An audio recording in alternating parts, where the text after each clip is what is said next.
reality is a deadly place. I hope this trip is a good one.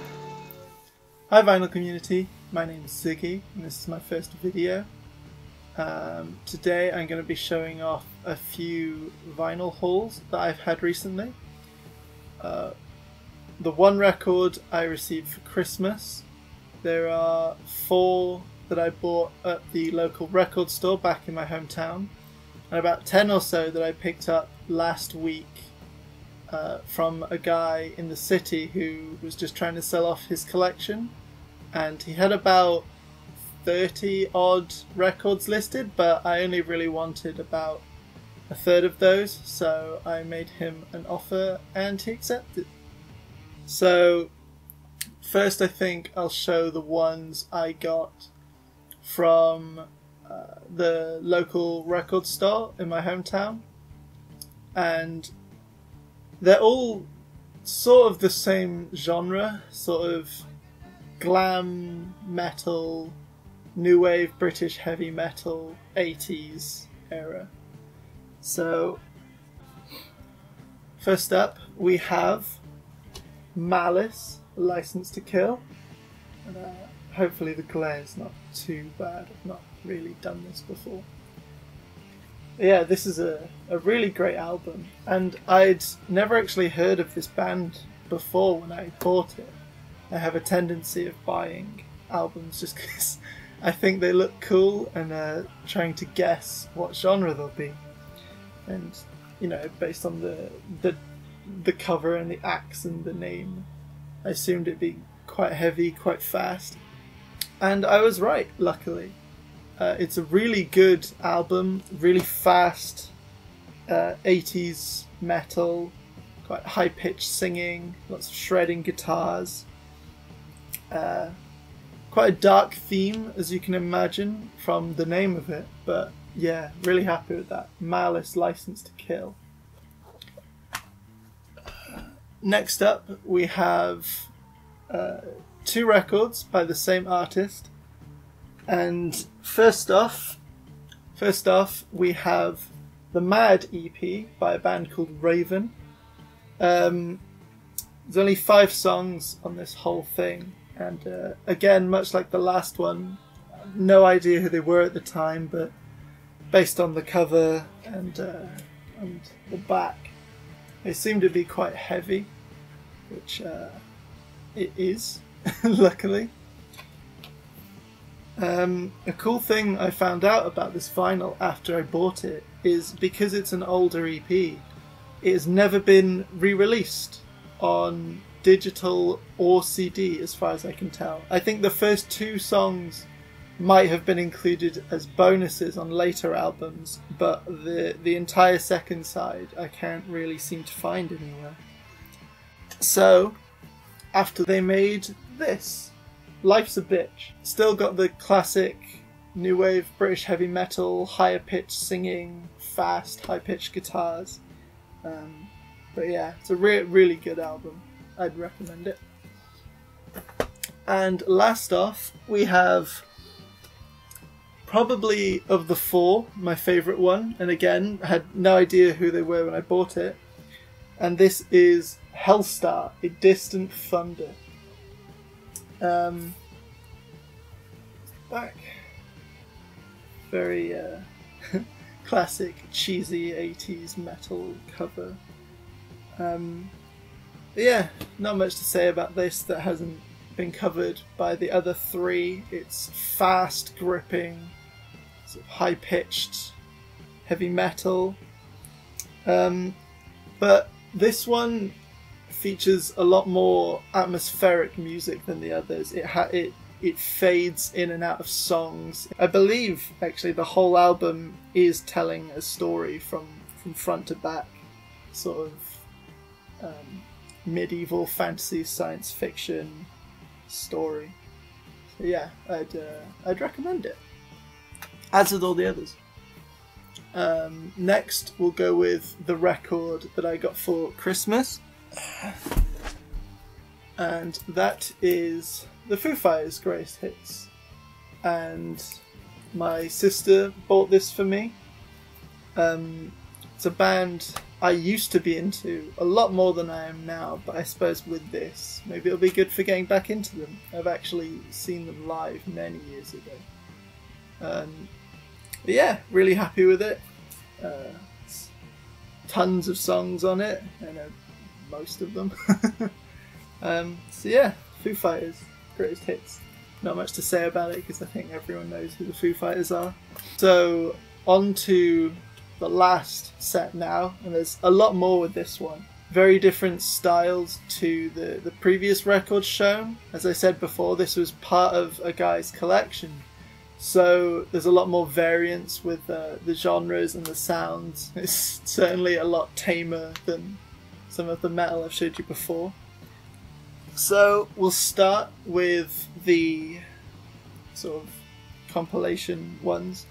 And we have the best of the Beach Boys. The Beach Boys were just a great band. Loads of hits that everyone knows. Surfing USA, All Summer Long. I do have a Beach Boys album already on vinyl, but it's not one of the more famous ones. I don't remember which one it is off the top of my head. So yeah, this was a good get just to maybe listen to some of the songs that weren't on the album that I already had. Next we have the original, Now That's What I Call Music. Back. I was quite surprised given the state of the Now That's What I Call Music albums now, just how many good bands are on this. Just the ones it says on the cover. You got Madness, Culture Club, Duran Duran, UB40, Phil Collins, Tracy Ullman, Simple Minds, The Cure. I picked this up somewhat because I like the songs on it, but also I just thought it was cool to have the original Now That's What I Call Music, because I know my parents have had loads of different iterations of it over the years, and I thought it was cool to get the original. Next we have a classic. We got Purple Rain by Prince. Flowers on the back. Not much to say about this album. I think most people know Purple Rain, but I didn't have it before, so it's great to add it to the collection. Next we have Life's a Riot with Spy vs. Spy by Billy Bragg. And to be honest, I haven't listened to this yet. I don't actually really know what it sounds like. I've heard of Billy Bragg before, and it was going pretty cheap, so I thought I'd just pick it up, and I'll get around to listening to it soon.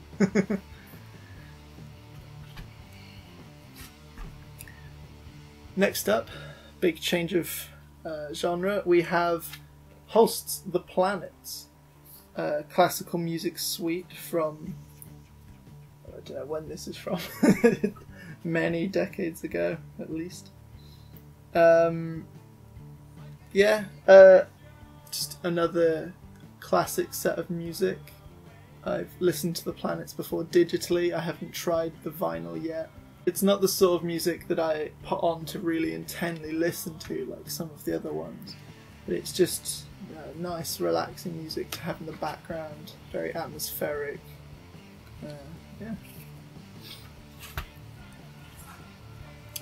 Next is the John Lennon and Yoko Ono album, Double Fantasy. Again, don't know what this sounds like. I haven't listened to it yet.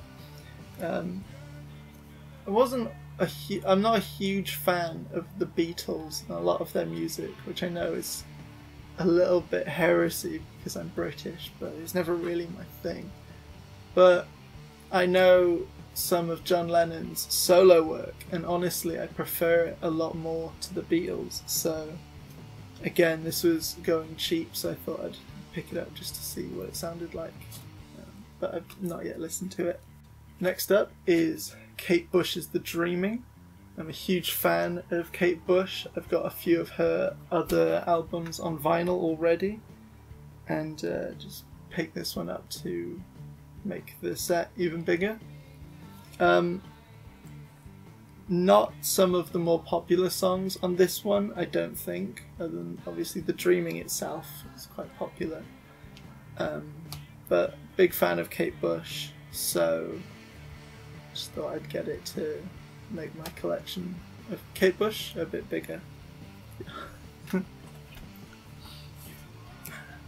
Next up is a live album, and it is Deep Purple, made in Japan. It is a 2-disc set, so 4 sides, and got the big orange and red imperial Japanese flag gatefold with all the songs listed on it. Got some of the more famous works on it. Smoke on the Water is obviously the one that most people know, but I never even heard of this live album, to be honest. I used to listen to Deep Purple quite a lot years ago now, and it just looks so cool that I couldn't pass up on it. Haven't given it a listen yet because I only got this part of the collection last week, so I haven't had time to listen to a lot of it yet, but I'm very much looking forward to listening to this. Next up is The Temptations, Solid Rock, and again, this is a group that I'm well aware of. They're a very famous group, but I don't actually know much of their music.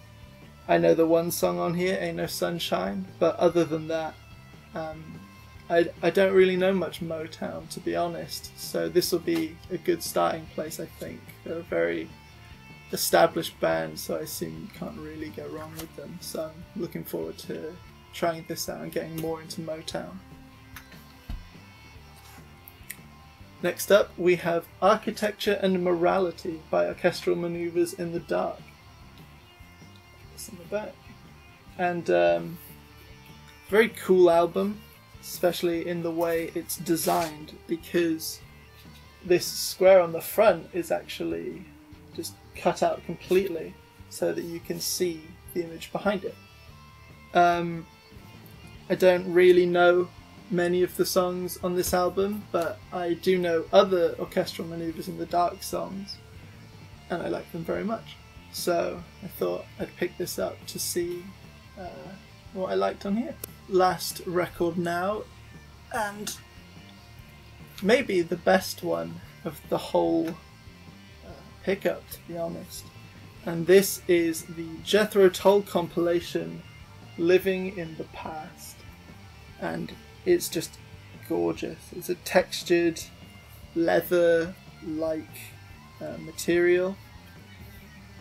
And you've got the first page of the inside. There's several pages to this. It's a 2-vinyl compilation, and it has lots of photos of the band inside as well that I'll show you. So we've got the first page, and on the edge there is the track listing for the 4 sides, and then obviously a high contrast photo of the band. Okay. An example of some of the photos that are in it. Most of them are taken at concerts, as you can see. They're all taken at concerts, actually. This looks to be a great compilation. I've listened to one of the records so far and it sounds great. At the back here is the credits for everyone that helped write and produce all the songs on it. And yeah, the final page here is the same style as the first ones.